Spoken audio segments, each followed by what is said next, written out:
Hey guys, welcome to another Gauging Gadgets review video.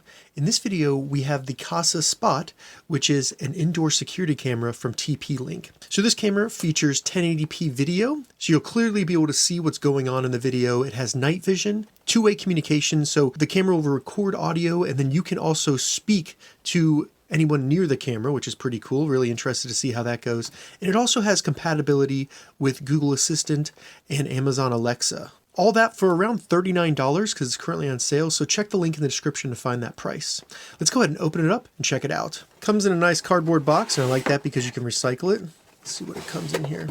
So in this review, not only will I be going over all the different features of the Kasa Smart, I'll also give you really good examples of the video quality and also the audio quality when using this, so you get a really good idea of what those are like and the quality of them.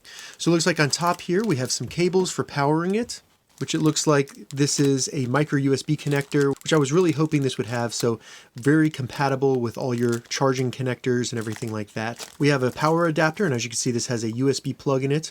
So if you lose this, you don't have to have some special adapter. You can just use any wall charger that you have laying around. Some mounting screws, and then we have the actual Kasa Smart right here. So it's really not that big, only about 3.5 inches tall from the base right here. It's about 1.5 inches thick, and then the actual camera right here is about 2 inches tall, with the camera and base being 2.5 inches wide. So really not that big, which makes it really easy for putting somewhere or mounting. So I like that. Get it out of this bag so we can take a closer look at it. First, as you can see, it really can move on the mount very well, and it can also go straight up if you're going to mount this on a wall using the two mounting holes on the bracket back here. The base does have some nice grips on the bottom, so you could potentially just set it down and you wouldn't have to worry about it sliding too much or vibrating too much, which is always nice. Looks like it does have a speaker hole in the back that also might allow some heat out, and then you have your micro USB connector down here for actually powering it. So that's where you would have to have your plug go into. Looking at the right side, we have a reset button, so that's nice. You can do that with a button on the outside. You don't have to use software. And then you have the camera in the front. It does have a very small lip, so that'll provide a little bit of protection on the lens. And then you have some sensors up in the front right here, maybe microphone, things like that. So really a very simple device, not much going on here. Nice little Kasa logo on the top. Additionally, in the box, there's some documentation, and then we have a very quick startup guide, which is just you download the Kasa app, you power it up by connecting it to the power adapter and plugging in the cable, and then you just add it within the apps. So now that we've taken a closer look at the Kasa Smart on the outside of it and what it looks like, let's go ahead and go through these steps, get it set up, and test it out. All right, so per the very simple instructions, the first thing you want to do is simply download and install the Kasa Smart app from your respective app store. So this is what it will look like in the iTunes App Store right here on the left, and then the Google Play Store on the right. It's called Kasa Smart, and it has over 1 million downloads with some very good ratings of 4.8 on both platforms. I will have links to this app in the description, so if you'd rather follow that, check down there. And then once you get the app installed, just take the wall adapter, plug it in, and then plug this cable into the back of it, and then the other end of the cable into the back of the Kasa Smart. Now this power adapter right here is just a standard power adapter with a 1 amp output, so you could probably use any wall adapter that you have around your house. And the cable is a normal micro USB cable, but this one is almost 10 feet long, so that is awesome that they provided that. All right, so I'm just going to plug the connector into the back of the Kasa Smart right here. Nice little snug fit, and it doesn't really get in the way of the base, as you can see. Now for this initial test of just getting it set up, I'm going to plug it into a power bank and see how that works. And then as you can see on the Kasa Smart, there's a little light right there blinking, letting us know that it is getting power. Now I'm going to go back to my phone and open up the Kasa Smart app. As you can see, I already have a couple devices there. If this was your first time using the app, you'd have to create an account, which I recommend doing because you'll need that to be able to link it to any of the voice assistants, such as Amazon Alexa or Google Assistant. So once you get the app installed and you've created an account, when you see the devices screen, all you need to do is select the plus symbol. And what we're going to do is add a device. And then from the list here, we're going to select cameras because that's what we have. And then as you can see, we have the Kasa Smart at the top. That is the KC100, so we'll select that. It's letting us know the first thing we need to do is power up the camera, which we've already done, so select next. And then just make sure that the front is blinking in orange and a green. And I don't know if it can be picked up on the camera, but it looks like it's doing that. So I'm going to select orange and green. And now what we need to do is connect to a Wi-Fi signal that the Kasa Spot is creating. So we'll need to go into our Wi-Fi settings and find Kasa Cam. So on an iPhone, we're just going to go into the settings, go to Wi-Fi, and then under Other Networks, we're going to find Kasa Cam right there and select it. Once the connection is successful, all we need to do is go back to the Kasa Smart app. Once it has successfully connected to the camera, all we need to do is tell the app which Wi-Fi network we want to connect the camera to. So my home Wi-Fi is called Yolanda. I'm going to do that. And then just enter your Wi-Fi password in and select join. So now what it's going to do is send that information to the Kasa Spot, have the Kasa Spot connect to my home network using that information, and then we'll be done. Once the connection is completed, and this is now on your Wi-Fi, all you need to do is name the device. I'm going to just name it test camera, and then I'm going to save it. Now, one thing to keep in mind about the name, that is the name you'll be using with your voice assistant. So you want to make sure that it's something easy to say and easy for your voice assistant to understand. Now, the Kasa Spot does have motion detection, so you want to make sure that you enable notifications if that is something you want to use on the camera, where if it detects motion, it'll alert you, hey, the camera is seeing some motion, there might be somebody on video. So if you want that, just enable the notifications. And now we're done with the setup, and it says that we can go ahead and mount the camera wherever we want to use it. One cool thing, as soon as we finish the setup, it found a firmware update for our Kasa Spot, and it's asking us if we want to do the update. I do recommend doing that just because you'll get updated security. You might even get a couple features out of it.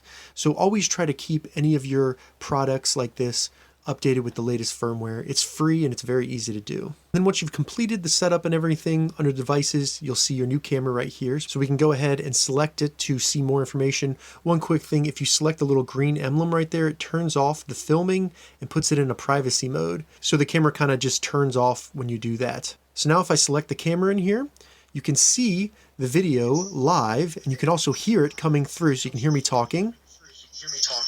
We're getting some feedback there. So now I'm going to test actually talking to my phone and having the speaker in the camera say it out loud. To do that, you just hold down the microphone icon right here and talk. Subscribe to Gauging Gadgets. So it actually is pretty loud, and you could easily hear it right there. There was some feedback right there because the camera is so close to my phone, but I found it pretty easy to understand. Additionally, in the app, you have live footage right here, and we can make that full screen. And you still have the ability down here to use the microphone and then also record any of the footage. Now down here is kind of a camera roll, so it'll show any videos that it's recorded automatically using the motion detection, and you could also view more of them by just selecting that. Under here we have schedule to turn on and off the camera if maybe you wanted some privacy, or maybe the area that you're recording gets active during the day and you just want the camera to work at night and send alerts during that time. You could do that here by just hitting the plus button and then setting a time for it to start recording or stop recording. So basically with these events, it would be when it turns on and when it turns off. After that, down here we have summary, and it looks like this does require some sort of subscription with TP-Link. So that's one of the drawbacks of this device. If you want to have your data saved up in the cloud, you have to pay money for it. So if I go to learn more, you can see that they have a $7 a month subscription per camera for 30 days of video history. But they also have a $4 a month for 14 days. So that would probably suffice for most people, and it's really not that much. So just something to keep in mind when you're looking at the different devices available. And you also, up in the top right of the app right here, you also have some settings, so you can turn on and off the camera, change the name of it, change the notification settings, edit the activity zones. So this is where on the camera it will be activated by motion, privacy and sensitivity, which will be does it record audio, does it record video, and then the motion sensitivity, which is pretty cool, and then how long the motion has to be before it starts recording, as well as sound sensitivity. So you could have this start recording if it hears a window break or maybe a dog bark, different things like that, which is pretty cool. Down here you can also control the video quality, which is by default 720p, but you can get it up to 1080 or even lower the video quality if you need to. And then if you were going to hang the camera upside down, you could invert it right here and then turn on the night vision, which is auto. Then if you wanted the camera to be even more incognito, you can turn off the LED on the front of it as well. So those are all the settings. Now that we've gone through the app and the settings for the Kasa Spot, I'll do some quick demonstrations testing it, how it works with the motion sensing and the night vision. All right, for the first test and demonstration, I'm going to do a quick test of the microphone feature in the app, where it will produce sound from the speaker in the camera. So I'll leave the room so we don't get any feedback like we did before, and you can hear what the speaker sounds like in the Kasa Spot. Alright, Alright, so this is a quick test of the speaker in the Kasa Spot. Hopefully this gives you a good idea of the sound quality from this and how useful it will be. Alright, so to ensure that you have a good idea of what the audio quality sounds like from the microphone located on the Kasa Spot, I'm going to do this portion of the video using that microphone. So I currently have this recording the video so you get a good idea of the video quality as well. Now as you can see, I do have a light on over here, and we have some daylight coming in from this door right here. So if I walk around, you can kind of see the quality. Now the one thing about the lens on this camera is it does have a fisheye kind of bend to it, and that's just the wide angle lens that allows it to get a wide viewing angle. One thing I want to show you real quick is if I turn off that light, you'll quickly see the camera react to the low light, and it'll bring up the brightness so that it can still see detail.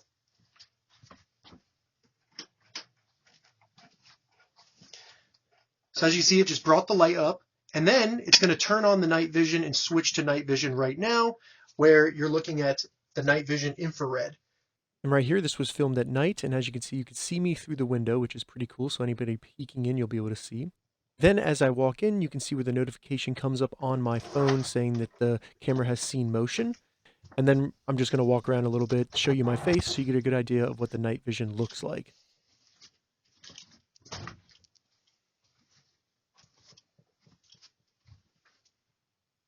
All right, so those were some demonstrations of the Kasa Spot in action.